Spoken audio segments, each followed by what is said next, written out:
Okay, I think we are live with Griffin. Yes, How's it going, Chris? it's going great. Should we do a little bit more like an official intro? We, Do you want to?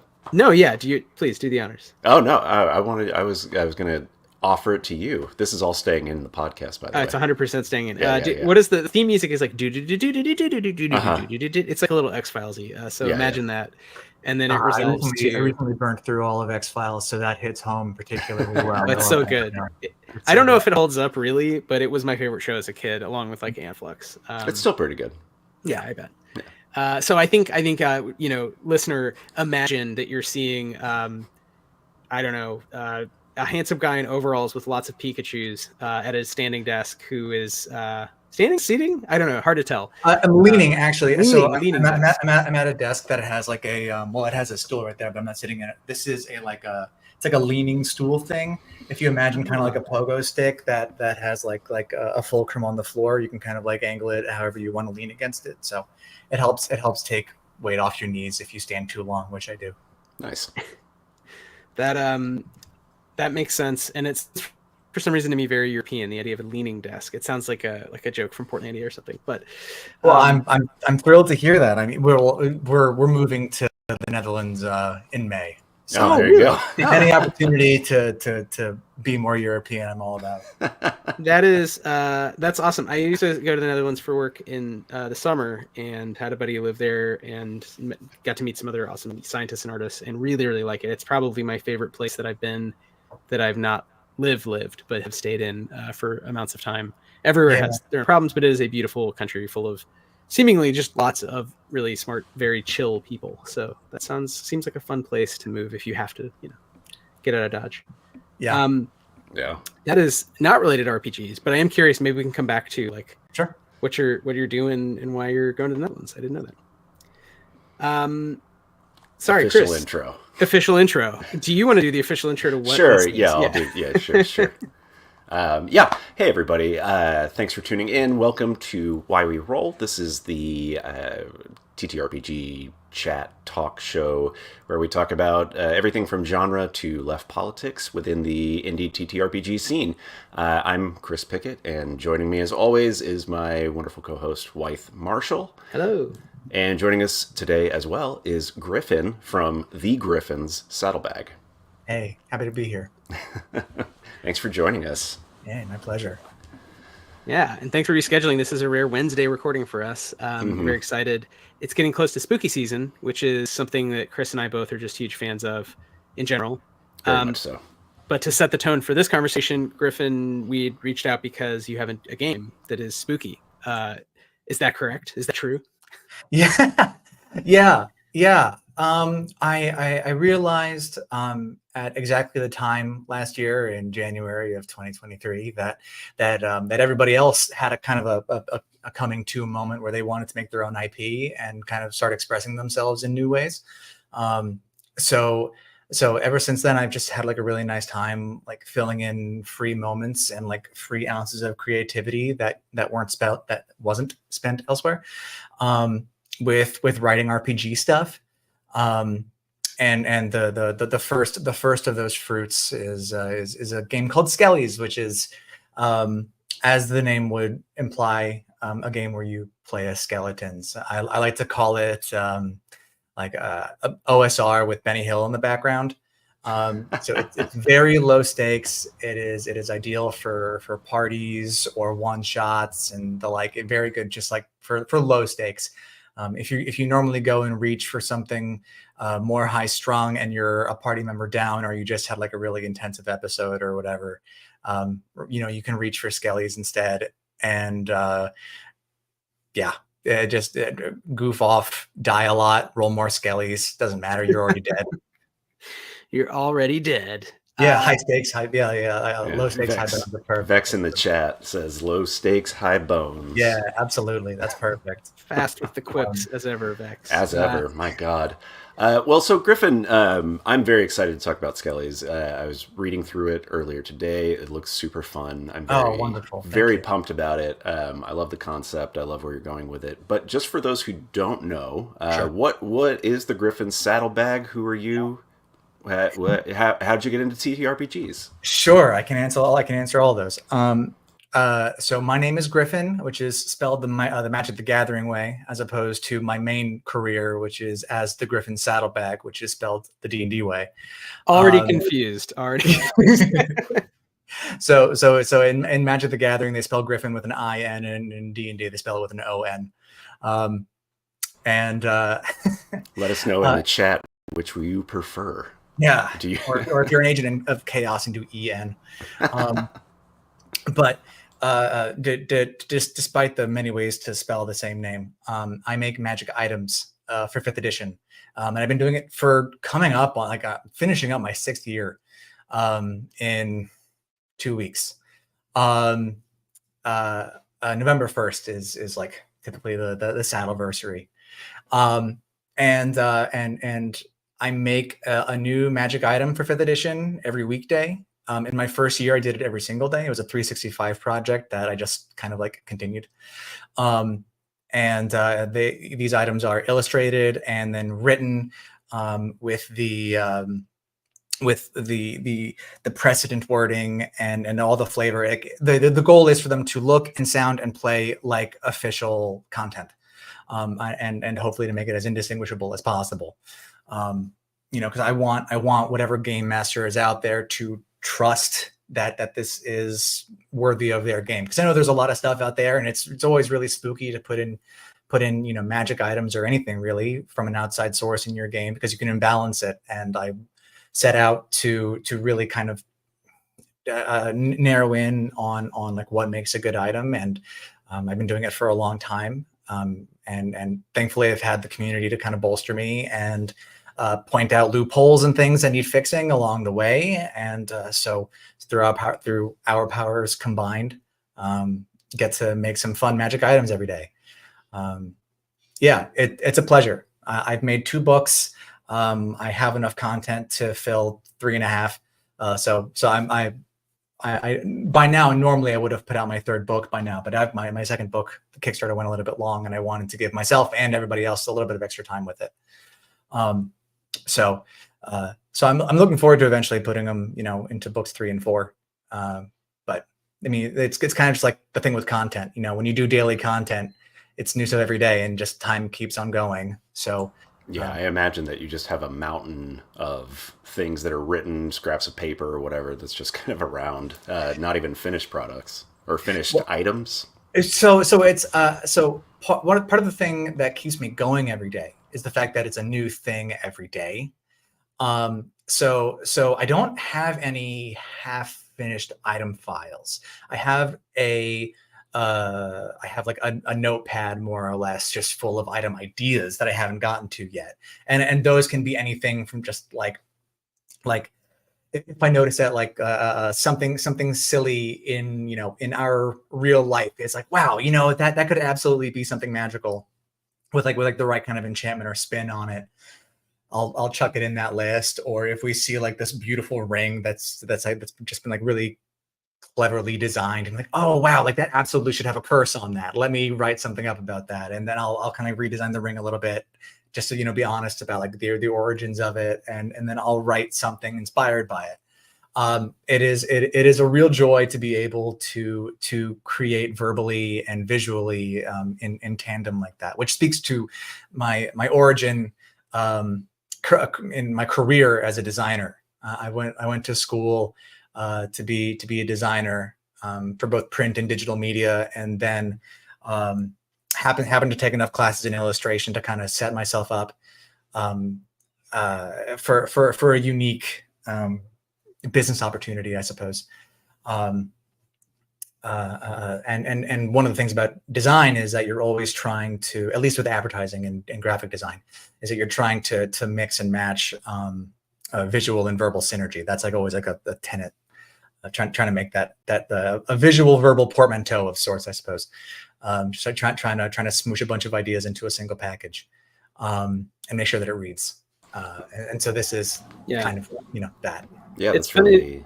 I was just gonna say, I feel like Wythe, you would have some insight into this as well, just given your background. Yeah. I mean, I've worked in advertising and academia my whole life, basically on and off both. And yeah, it's funny with sometimes people like to go back to these kind of like classic ideas of like the fused metaphor, and I never thought of the sort of world of broadly game design, but specifically kind of the Patreon post as in a way kind of creating fake ads. In that way, you're trying to bring copy and art together to make like a little experience that people will remember and take away something from. I don't know how useful generative that is, or if that will sound like anathema to some listeners in terms of like critiques of consumerism stuff. But in terms of the work of like trying to really build up a repertoire, get better, it is useful, I think, to think about fusing metaphors and what words go with what images and how much to balance those things. So I didn't know that was your background, but it's not surprising because your work is polished, right? It looks good and it's easy to kind of grok. So I imagine that's one reason why you've probably had success there, right? Along with other things, creativity, etc. But I happened to start at a really good time. And, I started like within the same month as people as like Che and Peku and DM Dave, people that have in many D&D circles kind of come up at the same time and been around for, as long as I have. I got started, I lost my job. Before I lost it, I was losing. It was a slide in a job that I did not care for.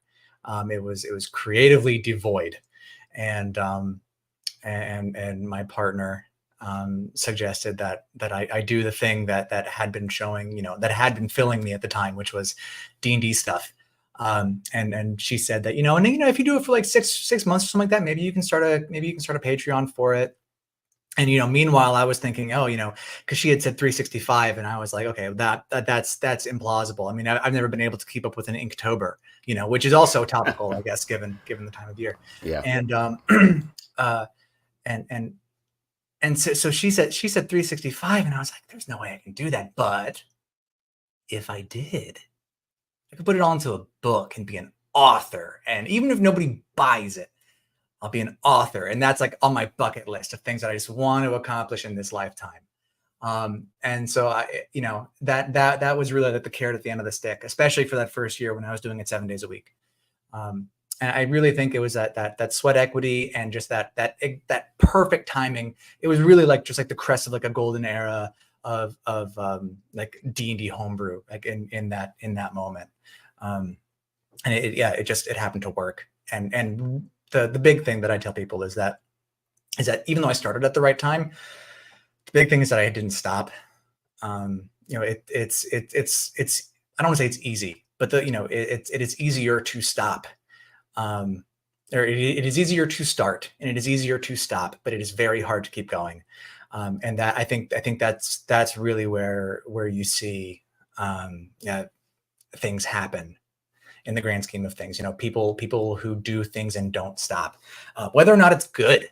And I think especially a lot of what I do has been kind of based around my experience watching people rise to fame and fortune and fall from it and fall from grace on things like Twitch, where these creators or these streamers who I really admire are like catapulting themselves to the stratosphere, and then they go on vacation for a week or a month, and then they come back and it's crickets. And like they lost that momentum, and they spend years trying to catch it again. Or somebody has just been, kind of continuing on their own current, and is doing enough to succeed, in their own, in their own right.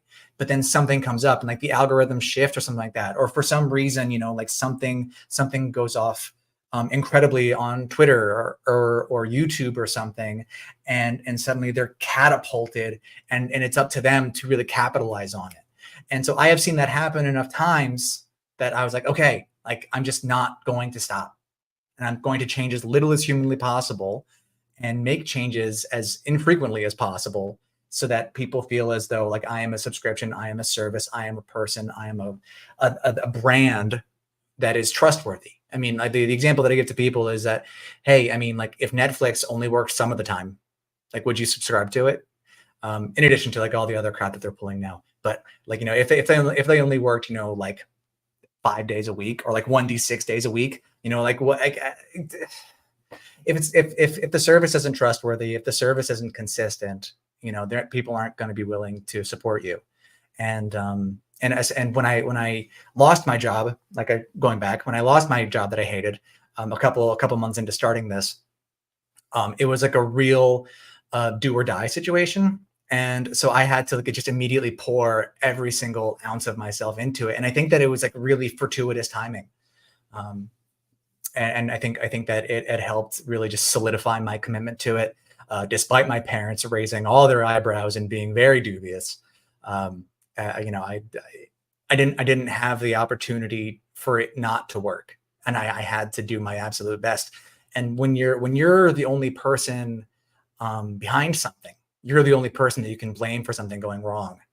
And I think that sort of fear on the back end, kind of like as a tailwind of fear, is helpful, despite being stressful. That's great. This is already very Spooktoberistic. So, we're talking about the death spirals of jobs, the death spiral of capitalism more broadly, and writing a tailwind of fear, like some. I'm already writing it in my notepad. Yeah, that's definitely. I want to write that for Skellies. The sort of sci-fi, 40K, but they're already skeletons. Everyone is a skeleton because they're on a bombed out planet or whatever version. But yeah, writing a tailwind of fear to success, and how actually, a lot of that comes from sort of the tenacity, the sort of deathless, I refuse to give up, I refuse to fail mentality, and just kind of one foot after another, Frankenstein in Seven Soldiers of Fortune. So I really appreciate, it's a deep cut. I appreciate hearing that. Cut. And I think that's something, that's good advice for game designers and really even, for us. I think for anybody really. But also, I was going to say, the saying that came to mind for me was hunger is the best spice. Where it's like, oh yeah, you need this, right? There's not another option, so it's like you gotta work for it. Yeah. Yeah. So maybe. Yeah. So all this is to say that I've been fiddling with game mechanics for 6 almost complete years. Before then, I was making various strongly worded complaints about Guild Wars 1 balancing. Back when Guild Wars 1 was my MMO of choice, and I've been making Pokemon nonsense homebrew, like scribbles and complaints similarly about balance for years, most of my life actually, frankly. You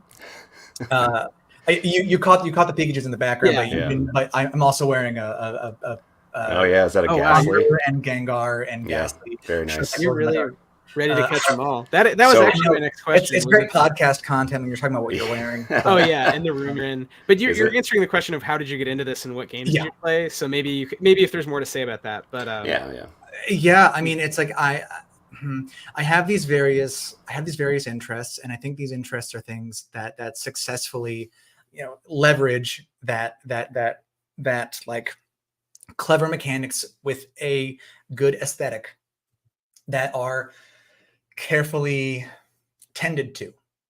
And back in Guild Wars 1, they did a great job tending. I kind of fell off in Guild Wars 2 after a while. Not to say that, they're doing anything other than an incredible job, but the mechanics were less than what I wanted. What I found in Guild Wars 1 has actually been echoed very nicely in D&D. Like the whole thing about Guild Wars 1 was that you kind of like by default multi-classed. And I always just loved that of kind of like saying, okay, I'm going to take, X levels of this and then the rest in that. And like, here's how those various like meta abilities will interlace and like create something new. Games that I thought, like Pokemon has done that, using crazy, like out of the box thinking, like will win championships. But I also think that like a Transistor deserves an honest, a huge shout out for that too, from Supergiant, after they made Bastion. Incredible game. I still listen to the soundtrack. It rocks. Oh yeah, I remember Bastion. It was really good. Yeah. So Bastion, like kind of like catapulted them into the stratosphere. And another example of a studio that just kind of like they took that and they ran and they kind of kept up that momentum. And now they're making things like Hades. I mean, like, bleh, like it mind boggles. And so before, like right after Bastion, they made Transistor, which was this brilliant game where you would like mix and match these like various like chips, essentially like USB chips, and you'd slot them in. And depending on how you organized them, they were either like an active chip or a passive chip, if I remember correctly. So it's like you could have like, let's say, a fireball thing that would let you essentially cast fireball. But if you had put a passive, let's say like a healing chip in it to modify the fireball would suddenly do would suddenly like heal an area. Just for an example, I know that the mechanics wouldn't actually work that way, but for lack of concrete examples, that's how it would work. And then vice versa, if you put like a healing spell and you matched it with like a fire passive, it would suddenly make it like a healing touch into a burning one. Yeah, that's very cool. Yeah, and again, the music just ruled. So I think I've always been really enamored with games that allow you and reward you for thinking creatively, and those are games that have really kind of just like cemented themselves in my brain. So when I had the opportunity to fiddle around in D&D, where there's like really no wrong answer to like what you can imagine, just so long as it's balanced is really all that matters, which I was already very well acquainted with in regards to having strong thoughts about what's balanced and what isn't, and what honors the spirit of a fair game. Like a power creep has always been a 4-letter word to me. So I've always been very eager to make content for some sort of game, whether that be as a fan or or commercially. For a while, I wanted to get into UI design for games. Tried that for an internship and burned out pretty quick. But the thing about like this like RPG community and this whole career is that like the sky's the limit, and you just have to write it, and anybody can write. And it's the other skills that you bring to the table, and the passion and the excitement. It's all evident. Everything you bring to the table is evident, and it's like right there on the page, and people can really relate to it immediately, and communities build around it really, really beautifully.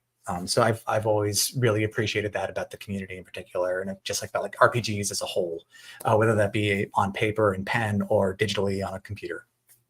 Interesting. But so it sounds like you're coming from this place of mechanical balance, which to me is kind of opposite of where I've like how I got like into RPGs and like game design specifically. So it's interesting to hear. It makes me think of Chris, like our interview with like Spencer Campbell, and like some of the aspects of game design that are driven by those questions of kind of these imaginal like systems, like categorizations, and having fine-tuned systems or things that loop into each other, kind of interesting creative ways, and that kind of alchemy. And I can definitely see that like reading through some of your work, which I know we might have to have you back on to discuss even newer things you're doing. But in terms of D&D, that is like not how I thought of D&D at all. So it's always interesting to see people interpret the grand old game, in like a million different ways. But that takes us to, so magic items were like specifically the thing that allowed you to do that. It seems like. Yeah. Do like a bunch of moves without breaking D&D. I never even considered that for you that was a matter of like D&D could be balanced or should be balanced, or there was something about magic items that empowered players. You don't want them to get too powerful because then it's not fun. Right. But that makes sense, I guess. Yeah, it makes a lot of sense. Yeah. So I don't know if, I guess before we move on to Skellies, which you should definitely get to post haste, if there's anything else you just wanted to say about specifically that transition and like getting into game design and maybe D&Ds. It sounds like mostly, if I can ask. Yeah, I'm pretty much exclusively, on that side of things. Yeah. Gotcha. I love D&D, and I have no plans to ever like stop. But I am also really excited to like be able to kind of like flex a little bit beyond like what's just in magic items, and I don't necessarily think that I don't want to fool myself into thinking, I can just make anything and people are going to be excited about it. Like people still are surprised when I tell them that I make subclasses for D&D too, right? It's like I have a niche, capital N niche, and like if I ever escape the gravitational pull, I doubt that it'll be super far. But while I have the opportunity to kind of like express myself in these ways and move a little bit further away, just to try things and flex some other skills that I think I have, or at least want to build on. I'm going to. So things like this. I also have a video game that I'm working on too, and then another RPG, and like it's all of this stuff is things that's going just kind of like happening in the background over time, and there really isn't like any hard and fast deadline for it. It's really when it's ready, and when I think it's good, because again, people know me as just the guy that makes items, and then if they really know me, they also know that I make subclasses and occasionally like playable races / species now. Yeah. And stuff for D&D regardless. And so I really want to be able to show people that, hey, I like, if you trust me in this, trust me, and trust me a little bit in this direction, and see how you feel about it. Like I'm if you think that I have chops mechanically and like designing magic items, if you just kind of make like a magic item and you make it big enough, eventually it becomes its own game. So that's kind of what I'm going for, and I think that Skellies is like a really good way to hopefully kind of like broach and into that brave new world of like published standalone RPGs. Well, I was going to ask you what specifically kind of the not transition but movement from 5e into Skellies, because Skellies is its own system. Yeah. It's kind of got its own thing going on there. So what made you want to pull away from the D20 system, change it up a little bit in that regard?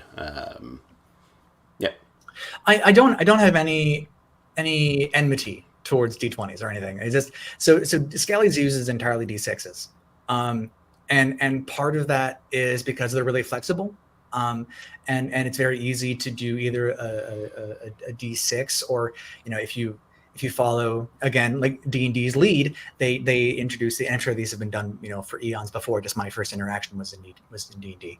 But, they use D3s in again, some of their magic items, like roll a D3, or like gains 1D3 charges at dawn, what have you. And I get that people, whenever I like make an item with a D3 in it, people are like, what's a D3? And I'm like, it's called the pseudo die. It's half a D6. And, it's very flexible. And when I encountered games like Mouse Ritter, which again during the chaos of the OGL crisis last year, with regards to making D&D content, I was like really thinking, okay, if push comes to shove, like Mouse Ritter, it's like this beautiful small little game, but it has more heart and more like fun mechanics that are like easy for people to grok and get around. That like I could very happily make, like spend months, 6 months, a year, a book making content for this. And in this kind of like a sudden foot race into like what's going to be the new RPG that's going to take the place of D&D as a go-to place for creators, because for a while everybody just kind of assumed to be Pathfinder, and Pathfinder, I'm good friends with Paizo, and they, obviously wanted people to go there, and a lot of people did, but it is very dense. And in that moment, people needed to be able to like read and understand and learn and like make plans. And there were too many things going on that nobody was able to say, I'm going to drop everything and learn this entire new like Bible of rules that's even larger and more dense than D&D, which is great for a lot of people. But it would be an insurmountable amount of homework, in that moment when we were kind of balancing like a forward thinking with fighting for I don't want to be like our rights. It sounds too aggressive or too whatever. Fighting the good fight. Certainly fighting for your job as it was, right? Fighting for your job is the better way to put it. Yeah. So I have absolutely nothing wrong with D20s. I just am very enamored with D6s and how well they can be used. To that point about Mouse Ritter is that they use D66s for some of their tables, which I think is just brilliant. Which is it's the same thing as a D100. You just roll 2 D6s and you decide which one is going to be the tens place and which is the ones. It's great. Yeah, and and to that extension, you can do D63s or D33s if you want to. So they're ludicrously flexible, and everybody has a billion of them. You can print out a copy of Skellies and open up your Monopoly box and play Skellies. Just by grabbing the D4s, the D6s from there. So I was very happy to do something along those lines.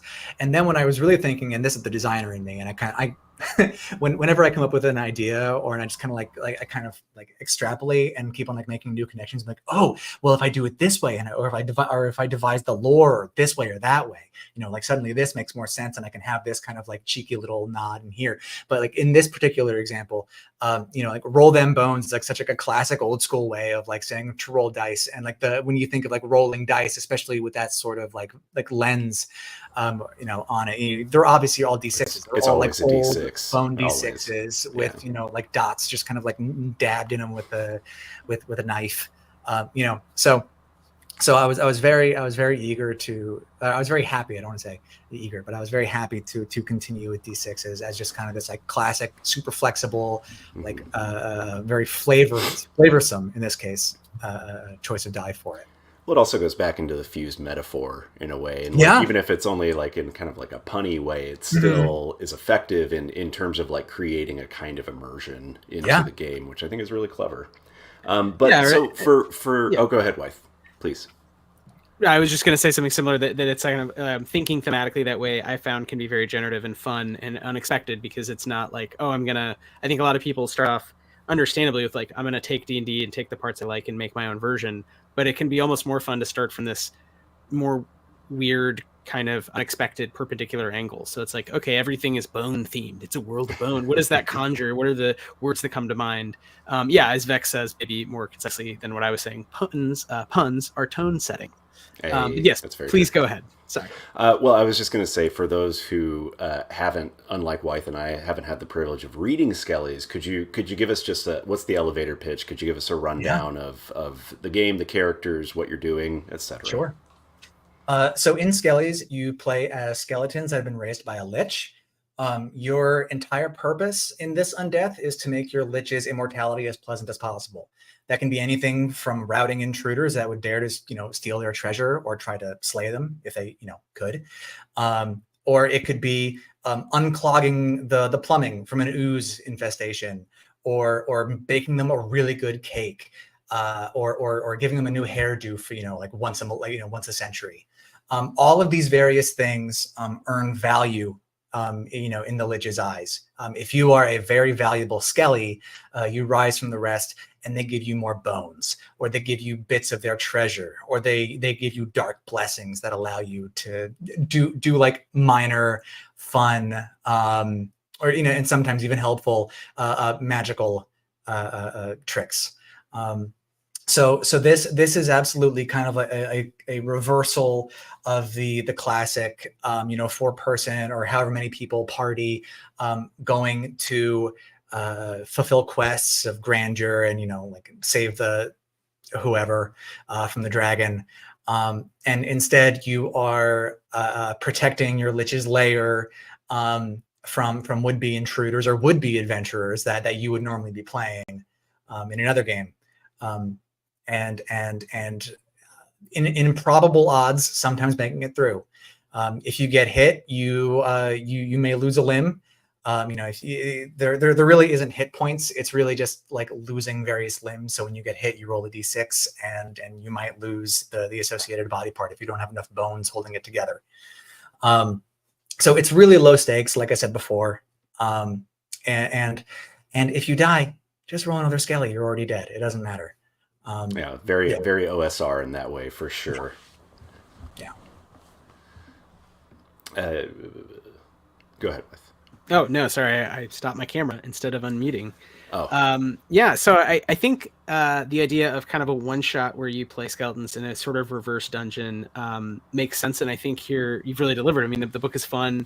It's short. It has a lot of great art. And it has, as you say, a lot of sort of rules around D6s and D3s that are simple to crack. I mean, you only have 2 scores, and a lot of the economy of the characters is around literally do they have bones in the right areas, and what's that sort of enable them to do or not. Yeah, the two stats for folks that haven't read are bones and brains, and that's it. That's and so it's a pretty classic system where if you have like a 3 in bones and you make a bones roll, you roll 3d6s and if any of them are a 6, you succeed. So some things will modify the number of 6s that you roll, right, or the number of d6s that you roll. If you're holding like a sword, for example, with one hand, that 3d6 that you'd roll for bones would actually become 4d6s because you have like a tool, right? And tools make things easier.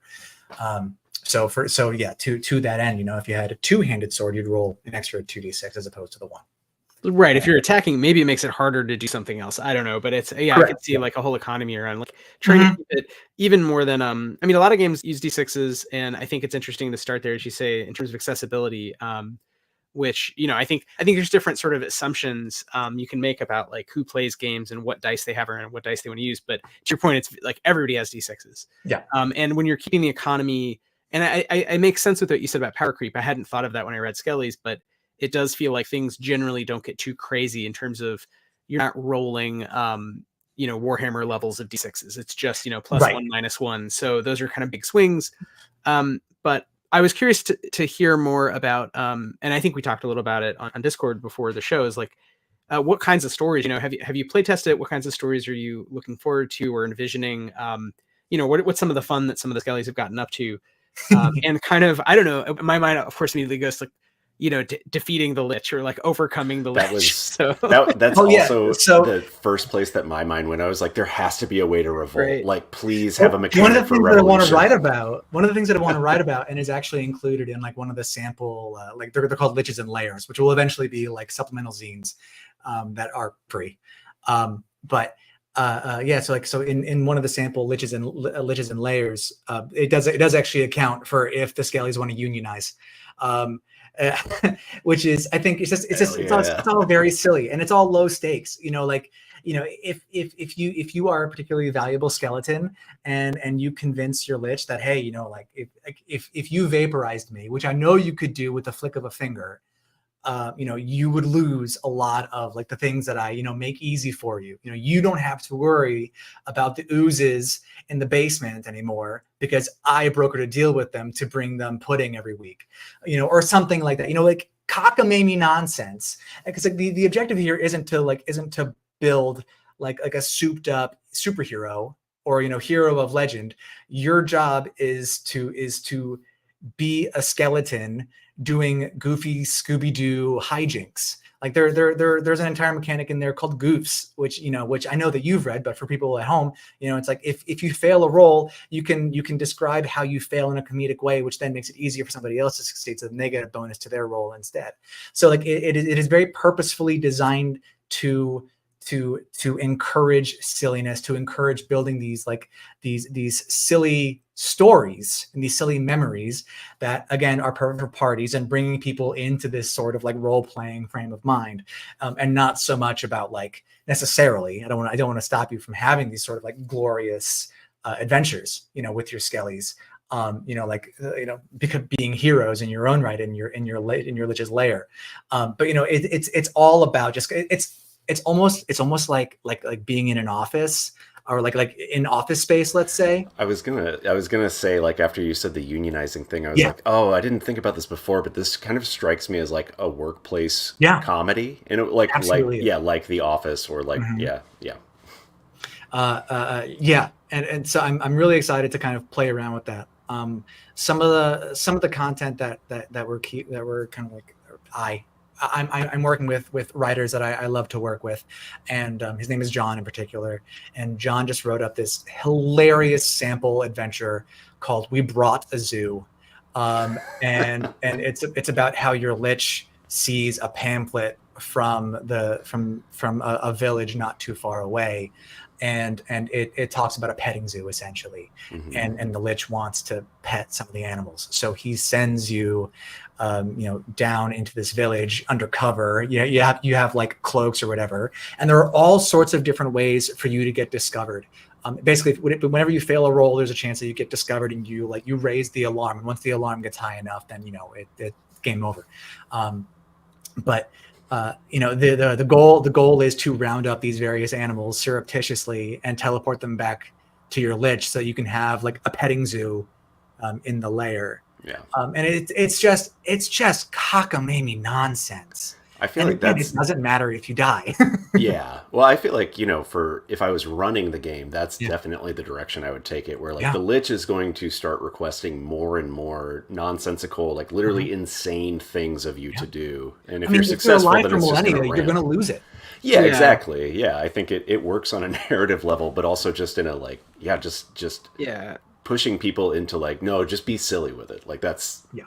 Also, That's what the game wants. If you have absolute power, it's absolutely corrupting, and that is how paranoia plays out. As Vex points out, what you're describing is like paranoia, which I hadn't made that connection, but that is how that game feels. I mean, it's so arbitrary. The things friend computer asks you to do are so insane; they're impossible, basically by definition. You can't even tell each other what your secret missions are.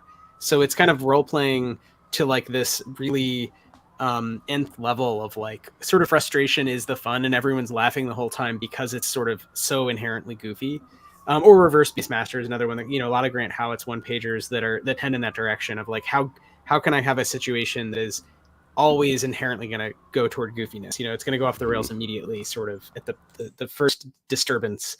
I think that's not a bug. That's a feature. No, exactly. Yeah, exactly. I was gonna say, like we sort of did that with Blister Critters, but I think there's different lines you're walking, and there's different things you can aim for more or less goof. Like to me, paranoia is like almost unplayably goofy. Skellies or Blister Critters, I think, is more like you could do campaigns of Blister Critters. It's just because you're cartoons, anyone at any point can always be like, yeah, but I'm a cartoon, so whatever, And I think you have the power to do Space Jam. Right, exactly. Yeah. Maybe we're doing a Space Jam. And here, similarly, as you said, you've been alive for who knows, untold millennia. So it's like, on the one hand, you're sort of, the Three Stooges. It's like physical comedy. But on the other hand, you're like, wait, I don't know. I used to be like a powerful barbarian, or my lich will just like destroy that monster. And so I think there's an interesting tension around like how powerful you are and how powerful the lich is. That I actually think describing as workplace comedy, if you want some unsolicited advice, but from another ad guy and game designer, I think describing it that way is the perfect way to sell it. It's the Office, right. You're all already dead, because that really explains the sort of like, oh, I get what you mean by low stakes, but there's still like kind of hierarchies, and there's things you really care about. Your sort of TPS reports, right? Like as a skeleton in this sort of D&D like world. So I think that's very funny. There is a very specific hierarchy that's baked into the game, and I it's a question again of like whether or not players are allowed to subvert that hierarchy. I think is kind of interesting to play with. But yeah, it feels like a workplace comedy. Like I imagine the Lich being Michael Scott from The Office, 100%. And that's exactly where my mind goes. I also think that I'm excited to hear about people who, if they have like a TPK in their game, what it doesn't matter, if it's like Morkborg, which I know that there will be plenty of TPKs in that, or like it could be something more classically epic like D&D or Pathfinder. But I would love to hear about people who have like entire TPKs and then they play like a follow-up game of Skellies. And the skeletons don't know this, but they come back to life or undeath as these same characters. So the players will still get to play their barbarian, get to play their wizard. However, many centuries or millennia later, when a lich moves into that decrepit tower where they perished in. That's hilarious. I don't remember the name of it, but there is a Morkborg module that somebody wrote that starts after a TPK. It's the same thing. It's like your entire party wakes up in a well just covered in your own blood, and it's like, oh, we thought we were dead, but we're not. We get to continue. But I actually like this version of it way better, where it's like, oh, I have changed, but I'm still kind of myself. Like that's interesting from just a character building perspective. In my head too, I kind of imagine that players whose Skellies have a higher brains stat may retain like more of their original personality or more of their memories. Yeah, that's super cool.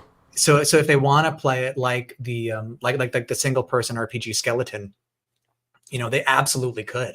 Or if they want to like have a skeleton in like like a single player skeleton character and then like see that same very moody, beautifully developed over untold millennia, like in a crypt skeleton, is then put, like forcefully under into the service of a new lich in town. I would love to kind of like hear people tell this story, but hey, I developed this beautiful skeleton story, happened over millennia, like this is what they did in life. And then all of that stopped mattering when the new lich came into town, and I had these nonsense coworkers who were just like unanimated, and I liked them that way before, and now I have to deal with coworkers who I hate. Yeah, I love that. So what does a corporate takeover look like? Yeah, like what? Yeah, I would love to hear like the GM like argue with themselves as multiple liches, or like talk on the lich phone, which could look just kind of like just like a skull that's like talking in their ear or something like that. And like it translates it into yet another funny voice. Yeah, it's a hand. It's a skeletal hand. It's a skeletal hand. Which, I mean, I think you could totally do if you had like if you had like somebody like FaceTime in or something equivalent. I think you absolutely play it off that way. You could really through-line these games. You play your favorite traditional dragon game, and then you die and come back as skellies, and then maybe like one of you get taken over by a 1,000-year-old vampire, and there's this. It's like you could have some weird campaign where like the same soul is kind of reincarnated and moving through these different genres of activity. And it becomes a Michael Moorcock thing at that point. Yeah, exactly. So that would be a very weird sort of West March, is like you come back and it's like, okay, all your characters are dead. Okay, now this time it's this rules. I don't know if anyone's ever done that, but well, so I guess to jump a little bit forward in time, so Skelly's is written and illustrated and laid out, and it looks great. Griffin, what is the status of it as a book? Like, can people buy it? Are they going to be able to buy it soon? It's in play testing right now. I've added another 16 pages to it, and they're A4s, so they're not huge pages.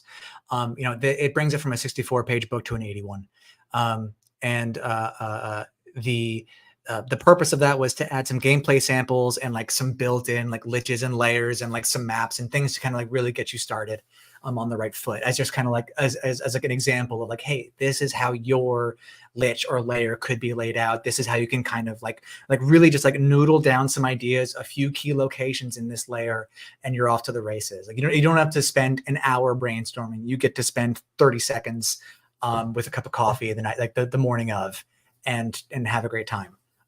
Because like so much of it is just going to be like up to the nonsense of the players, and the game really leans into encouraging it, because there really isn't a punishment, and the sillier that you fail, the better.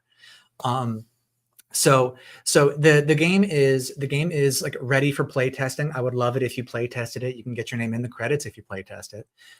It's all available at playskellies.com, which right now just links to, or it redirects to a drive link with all the various playtesting files that you'll need. It includes a mouse reader style kind of like physical inventory sheet. Skellies uses like a series of like 1-inch grid pieces of paper that you use to like say, hey, I'm holding this sword with X hands, or a shield, or what have you. And then it has a character sheet on which you put those inventory items, and then the actual PDF as well.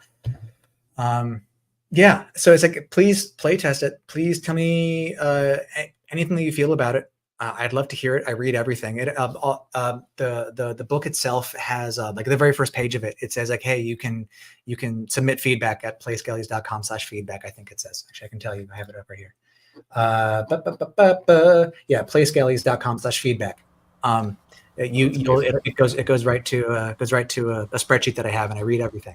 That's very cool. I appreciate that. I think there's an implicit thing in the community where it's like, yes, playtesting is a thing and we need it, and we kind of gently ask people to do it. But I like just being forward about it and being like, let me know what you think. I'll put your name in the book. I don't care, but like, be a part of the community to build this game with me feels really nice.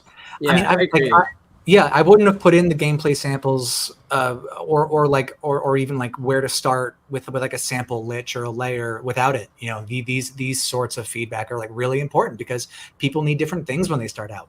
And you know, when you write a thing, you know, you definitely do miss things because some things like you know, you make some connections that are automatic that not everybody else would. And you know, for the large part, you know, I think with enough practice, you're able to kind of like turn off those biases pretty readily. But some things will always slip through. And I mean, the same thing happens. I say it all the time. You know, with my magic items for D&D, like, sure, I've been making these things for 6 years. I still make mistakes, and like people have been playing this game for 50 years now. You know, like we literally just had the 50-year anniversary for D&D, right? Like, people are just going to know things or see things that I just don't. Or like they're gonna like understand problems that happened like back in like second edition D&D that I never would have encountered, and that like, you know, an item that I introduced like could potentially introduce something similar, you know, and like it's all information and it's all perspective. And I think part of this comes from me just having a design background, which I think has been really helpful in like a lot of my professional career. But you know, like, you know, it's okay to be wrong, you know, like what really matters is like how much passion do you have putting into the thing that allows you to see past any pride and make a better product? Yeah, I don't know. I think there are definitely like some things that I make and some opinions that I have that you know, it's just it's very easy for me to part with an opinion if somebody tells me otherwise and they have more background and information and a different perspective, right? Like that. When I first started making D&D items, you know, like the comment section would be huge with people saying, "Oh, you have this issue and this issue and this issue and this issue," and you know, now there are fewer of those, but they still happen, and there are people out there who still way know more than I do, and people who correct me regularly, and I'm grateful for every one of them. So if you want to be a person that corrects me, I would love to be corrected by you. Well, I think I mean that's a really nice attitude. It is also really interesting again because I feel like some of the things at a high level I'm like, oh, I get exactly what you're saying, and then at another level it's like very divergent in terms of how, like, I think our team even approaches sort of game design around narratives and good narratives as opposed to like the correct way to do the mechanics. You know what I mean? And it's interesting to think that they both can lead to, like, you know, generative like outcomes, like good products, basically things that look useful and fun and people enjoy. But I think the idea of playtesting, back to what Chris was saying, and trying to make that a part of it. And so I don't know if y'all can hear that. My cats are jumping. Sorry, it's very distracting. I definitely I did just hear that. They're like breaking something. Anyway, cats. We can cut that. It made me think of something because, yeah, I think a lot of people playtest. I know we playtest a lot and we do really appreciate it, but I think it's like some of the professionalism you exhibit is like taking the time to then make sure all the names are written down. There's a stream of communication. You know, there's a form that people fill out, whatever it is, however simple. And I think doing that iteratively and building up sort of a database that way is like a simple act that more of us could do. And maybe that's a helpful note for people sort of professionalizing or being interested in this design world.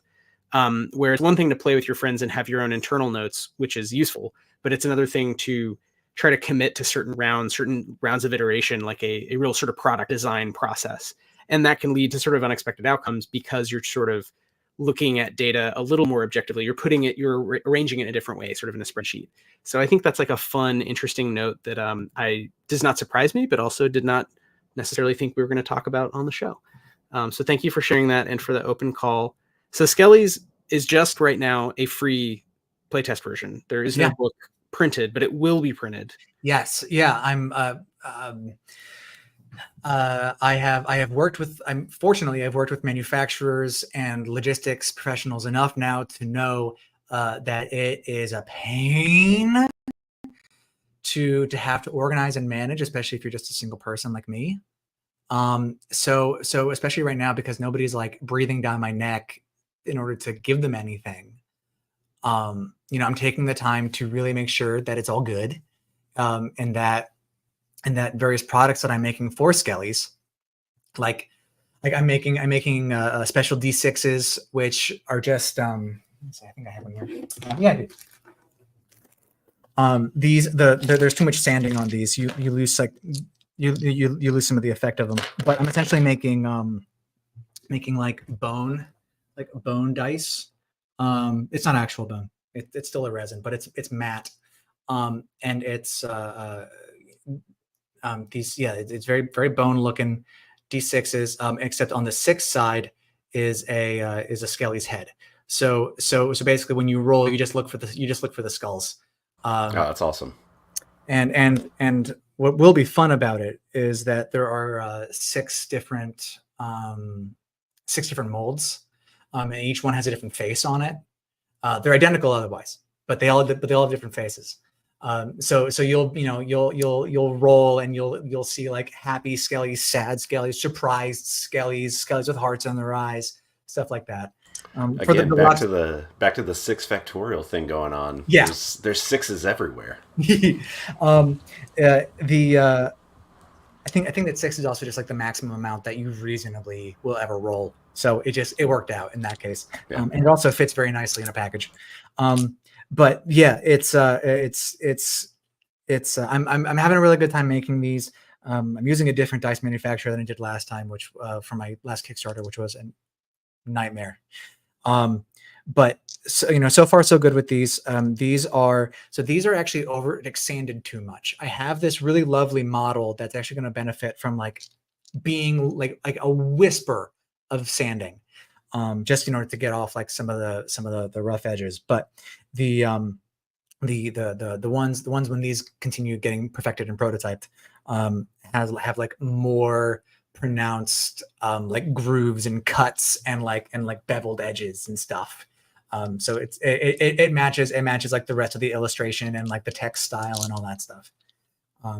So I'm working on that. I'm also I've been working with a package designer to make the box set really interesting. It's got it. So the box, there's a box, and then in that box is another box, and that box is special. That box looks like a Necronomicon. That when you open it, like the pages have been cut out like into a divot for you to like put the book and everything else in. Kind of like if you have like this big encyclopedia and if you want to hide a cigarette carton or something like that in there, you would like cut out the pages and you like stick a thing in there. So it's a Necronomicon. I think I want to do like some glow in the dark lettering or some kind of UV thing, just to make it like look like really spooky and like very like Gravity Falls-esque. But and then there are some interesting like folds and paper crafts going on in there to make it like stand up and look like a Necronomicon, or be functionally like a box that has like the book and a bunch of other stuff in there too, including stamps and like tearaway character sheets and item cards and these zines, stuff like that. The stamps I want to do because your characters are going to die often enough that it'd be very fun to keep, just like to keep a stack of them. And every time that one of them dies, you hit them with one of, I think 4, maybe more rubber stamps. I was going to ask if it was like a postage stamp or a rubber stamp, because doing the rubber stamp thing would be very satisfying. Yeah, it's like so to the effect of another tomb, like it'd be like a tombstone, but it says like "rip again," or like just like another like illustration of like a skull with like X's over its eyes and like its tongue hanging out or something, stuff like that. R.I.P. squared. Yeah. Just like silly, goofy stuff that again kind of functions to take the sting out of losing a character, because again, you're already dead. It doesn't matter. It's also like a loyalty program, It's just like I successfully killed another undead, and put a stamp on my card. Yeah, like some people have like loyalty programs for free coffees. We reward you for killing your characters. That's great. Well, I mean, again, I think your background in design, whether it's visual or writing, is really showing through in this again with all of the kind of extra products that you're offering for. I'm assuming this is for Kickstarter, but also just Kickstarter. And I'm going to basically my goal is to offer it. Oh, I forgot there's also a dice tower. It looks like a Lich's Tower with like a big like Grayskull keep. Thing on the bottom. Of course. And now for backers who spend $500 and they get the lithophone, right? They get the it's basically just a smartphone shaped like a hand, speaks in a goofy Halloween voice. It's so funny. Or like a voice modulator. Yeah, it has a voice modulator on it. Yeah. It only calls you though, so you just get calls. Calls you. Hello, Griffin. Oh my gosh, it'd be really funny to do like a Lich cameo, actually. Like set up a cameo account that's just for a Lich. You'd have to that's very like funny. YouTuber style. That's interesting. I'll think You have like full like robes and just like it's Yeah. like awful when you get on the call finally and Oh, you it's just so like funny. berate them. This is a whole thing you should do. This is we could do a side. That's what I was talking about, like developing things, just like products and like, oh, I could do this and then this and that. And then that also works in the lore. But yeah, so this will all be on Kickstarter when it's ready. And by that I mean when like all the prototypes are nailed down perfect, and I just have to email the manufacturer and say I need this many to these various locations, please. Thank you very much. And that's it, because I don't want to go through another like slog of like waiting for things to be done and prototypes and getting it done then. And so I want it to be done and it's orderable. We did a book, the first like supplement, like big setting for Stillfleet was last year, and we're just fulfilling it now. It feels like forever. It takes years off your life. Various things. And so now our commitment, I mean, we have a distributor and we have a printer we like, so those two things help a lot. And also just the idea that we're not going to launch things until basically the PDF is pretty much done, so we can sort of send it to backers and send it to the printer right away. And then you're at most, it's a few months. It's not years and years of like, oh, we should have just finished a lot of little things faster. So I totally feel you on, there's so many last mile issues that with physical production that, digital production smooths out, but also then you don't get the joy of like your Grayskull Lich Tower and your books, right? Your nice books. And I want to be able to put them like all on the video, Kickstarter video for it, which I'm also working with some animator friends to make like a 30-second or so, like black and white, like hand animated thing. Just like in like very much so in like a Rick and Morty style sort of like, here's all the nonsense that you can get into, or that your Lich can put you through because you are one of their undead thralls. It feels like a cartoon, which just keeps bringing me, like I keep imagining a crossover with Blister Critters where there's like mutant talking animals and these like reanimated guys, and they realize like they all need to do this thing for the Lich's birthday party or whatever, or they're gonna get zapped, they're gonna get turned into rocks. So anyway, that's we might have to work on that in the background. I love it. Skeletons. The work you did on that is just top notch. I love it. Oh, thanks. And we'll definitely tell Tony, because that's 99% his. Actually, that's Tony's baby. Chris is working on a completely different, also sort of skeletal, utterly different. Very different, utterly different, but very spooky as well. Griffin, we'll send you a copy of Danse Macabre. Yes. That's really what I should have said. We should send it to you and get you to play test, or at least give us what you think. We'd love your thoughts. What else? So besides Skellies, is there anything else you're working on? Anything that you want to kind of bring up? Whether it's, I know you're working on other games, but to your point, we were talking about this a little before we went live. It like kind of makes sense to focus on things you're actively playtesting and want feedback on. And I guess, are there anything, so going to playskellies.com and checking out Griffin's Saddlebag, are there other things that people can do to engage with your work? I guess there's the 2 books, right? So congrats again on the second book is out. People can buy it. Is that true? Oh yeah, it's out, and it's a Silver Emmy Award winner. Hey, congratulations! Wow, for best supplement. And we had a silver winner with us. Dang. It was very cool. So the Griffin Saddlebag book 1 and 2 are available for purchase. You can get them from hitpointpress.com. If you go to hitpointpress.com/TGS, which stands for the Griffin's Saddlebag, that will take you directly to the Saddlebag page on Hit Point Press, and it'll give me a little extra money when you buy it. So it's an affiliate link. Get those affiliate links. I was going to say. So my go-to answer whenever I get asked what my favorite magic item is whatever I'm making tomorrow is my PR answer. That's a very good PR answer. You love all the babies, yeah. Because what really makes it special is when somebody takes something that you make and then they make a beautiful memory about it. When people will make fan art of stuff that I've made, and they'll tag me in it or they'll send it to me, and it's just, or people have made cosplays of stuff that I've made, and it's crazy, and it is so cool that a thing that I did here in this room suddenly made it way thousands of miles away potentially into meat space. It's so cool. And if not into meat space, into someone's very honest, tenderly loved memory of time spent together with friends. And so I think that what we do as game designers or people who just make content to be shared like this is that we have a very precious, gracefully held open door into people's like cherished moments of fun. You know, like people leap to games like this for escapism, and anything that we can do to make that happen for them is a gift, and it is wonderful. And I am so grateful to be able to be trusted with people's time and energy and memories like that. Yeah. And I think it's primarily escapism. I think it also is a little more. I think people go specifically to TTRPGs often and that improvised group experience for collective catharsis that TTRPGs excel at over and above, you know, video games and board games, which are great and are really great for kind of escapist hours of just like, man, where did those 4 hours go? I slayed the spire like too much, you know. But I think TTRPGs do open up this special space for bonding and having goofs, and maybe even dwelling on, you know, life and death and really serious things, whether it's in the goofiest possible way with Skellies, or a game like Paranoia. And oops, you know, my friends actually are moles and they're shooting me with laser guns, or whether it's, you know, some sort of serious kind of grimdark OSR game, or, you know, Chris is writing this kind of philosophical little historical game that's all about, you know, your body just mutating and you can't die. And it's almost, you know, that's sort of what if you were Wolverine? Like, would it be cool or would it be sort of hellish? That'd be miserable. I think turns out it's bad. It turns out it's bad. Yeah, spoiler. Well, you know, like what if? Yeah, like yeah, and I could absolutely imagine a scenario where like one of these characters that cannot die eventually turns, you know, becomes a lich, right? And like, well, I mean, it's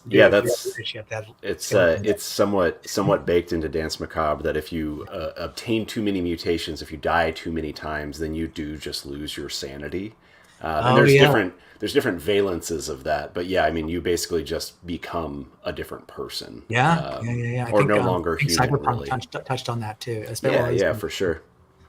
Yeah. I like to think that Danse Macabre is Cyberpunk, but just in the 14th century. Yeah, I love that. It's the near future. That's great. So I think so that's all to say. I really agree with what you're saying, Griffin, and that takeaway that.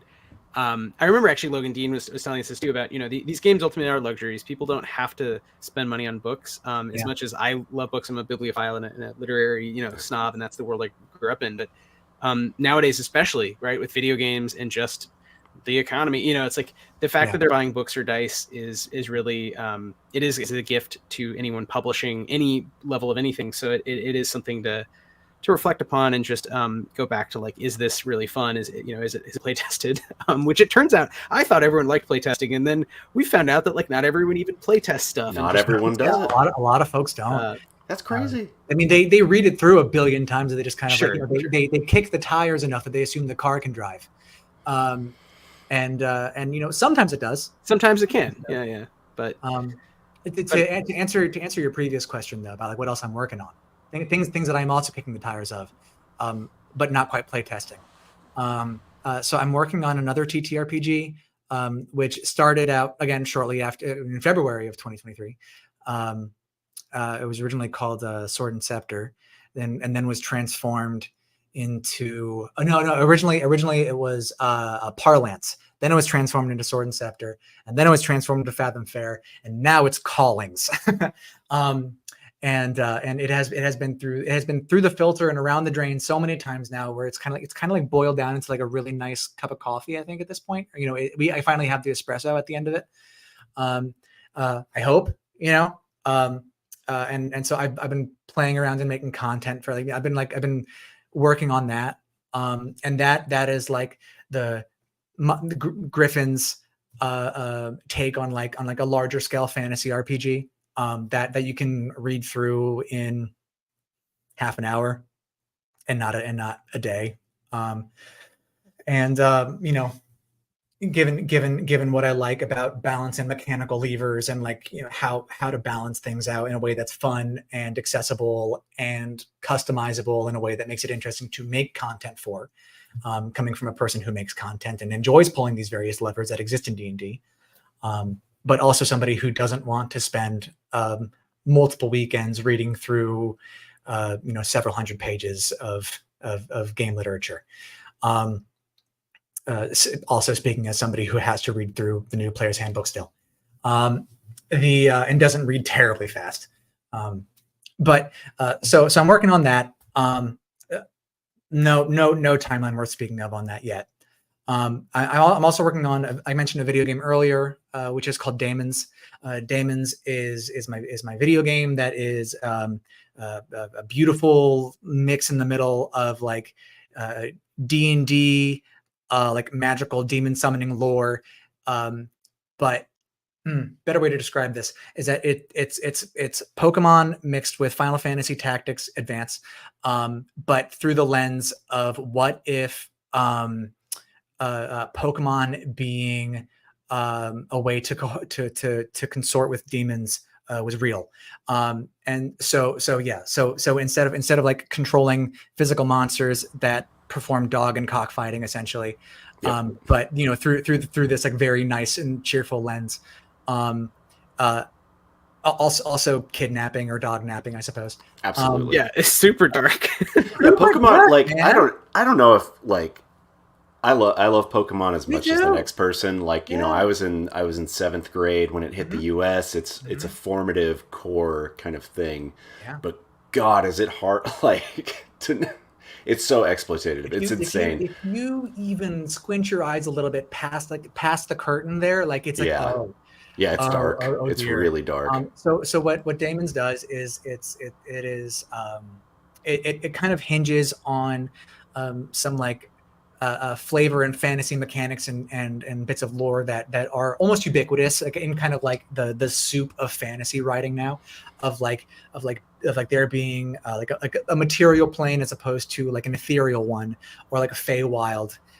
Which is what this is. It's the Daywild, and so daemons are monsters that come from the day. So Daemon, so the same kind of portmanteau as pocket monsters being into Pokemon. And so the whole premise of it is that you're in this isometric world and you have these like various like little like isometric little gridded battles. I think it's 5x5. 4x4 or 5x5. Actually, it depends on the size of the daemon, because there are different sized ones. There are large and small ones. And you command them to kind of run around, do these various things, almost like what they showed in the old school anime. You'd say, do this or dodge and like run around and attack and do this. And like, of course, like in the actual games, it's just like mashing A bunch of times. Yep. But in this, you actually get to move them around in just a little bit. And so you can basically just kind of like connect and disconnect yourself from like peering through and not quite through the curtain, so to speak, and like peering into the day, into this like plane beyond ours, and seeing all like the various daemons that exist there and are reflections of what's in ours. So daemons aren't necessarily physical things, but you can kind of pull them through, just like how you can pull yourself through to see. You can pull them temporarily out as well. In order to do things like battling or fulfilling some other kind of pact that you make with them. So you aren't trainers, you're pact keepers specifically. So it's like this like very consensual relationship, and So it's like a Persona meets Magic the Gathering meets Final Fantasy Tactics Advanced, which also I was going to say, as a huge Final Fantasy Tactics and Final Fantasy Tactics Advanced nerd, I appreciate the differentiation that you put in there earlier. They're very different games. They're very, very different. I was going to say, it sounds like you let Philip K. Dick make like a Gnostic version of Pokemon, where he's like, so they're not real Pokemon, they're shadows from like an evil demiurgic like plane, and like, but maybe beyond that's like the real celestial order. And it sounds great. I'm in, and I don't even be playing games like that, but I'm in. Yeah, it's like Borges Pokemon. Yeah, exactly. Infinite regress mon. A lot of lore that we have like in our mythos in our world, in our real life, like hellhounds, for example, would be based on daemons that somehow like pulled through the veil on their own and like made themselves visible, like unicorns or spirits of like the moon, let's say. Stuff like that. See, like folklore, like cryptids, but then there's this kind of overarching Gnostic like reason why they're interacted with mechanically in the game a certain way, and it lets you, as you say, like kind of reskin and have fun with the idea of Pokemon, which I always liked the idea of. But my gripe beyond the bizarre animal cockfighting problem is just the design. Like the visual design is so lame, and at first it was like a jokey, silly thing where I was like, surely they will correct this. And they like never did. They just leaned into like everything is a blob. It's a blob versus a different blob, and they're all just pastel colors. It's very cute, but I'm like, man, what a missed opportunity as somebody who loves like speculative animals, basically, to have like crazy looking, scary animals. I realize now that it's kind of gone off the rails with Pokemon Go. There's millions of them, so this doesn't apply. But like the core ones are all just like, I'm a blobby potato. It's like, I'm a blobby onion. So I love the idea of like the hellhound, the unicorn, these more sort of, interesting shapes, basically, that you can play with as a designer, right? Both as a stat designer and like a visual, like graphic designer. So I'm curious to see where you take it.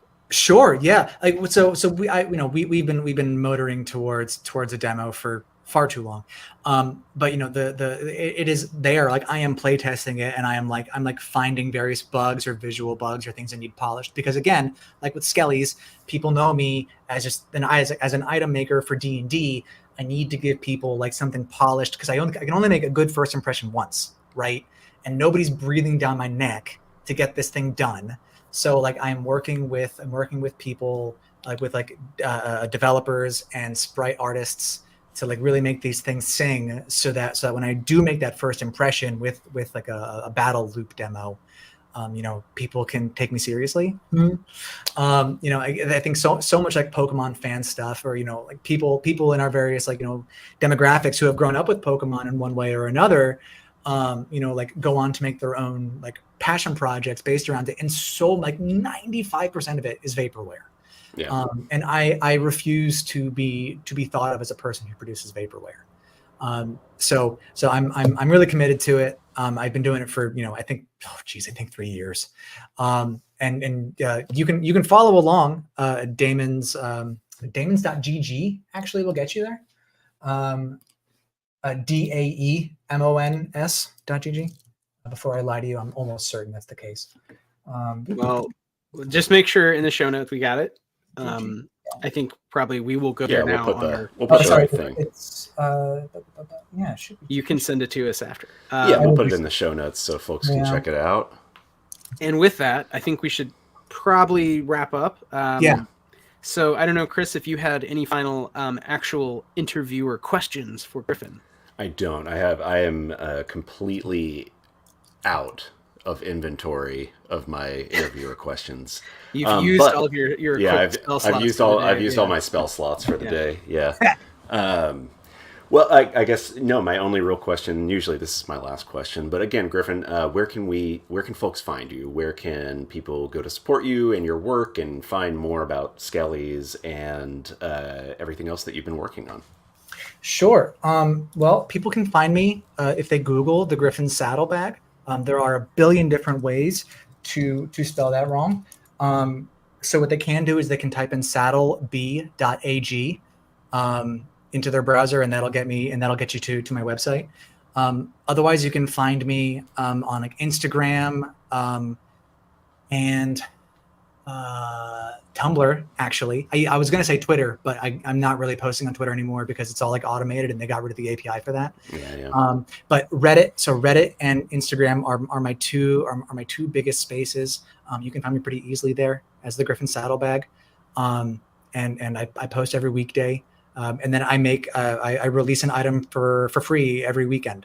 And so if you liked something from the past week and you're not ready to help support me on Patreon, to get access to everything else, including a bunch of compendiums and like monthly stuff, like subclasses and everything too. You can try to let your voice be heard in the polls and make something free that you can use in your games. But I mean, you can always use everything for free. Ever since the beginning, I've never wanted to make people choose between like buying groceries or paying for rent and playing D&D. So everything is always available for free. It's just like, the high resolution art or like the print at home, like item cards and stuff are available behind a small paywall.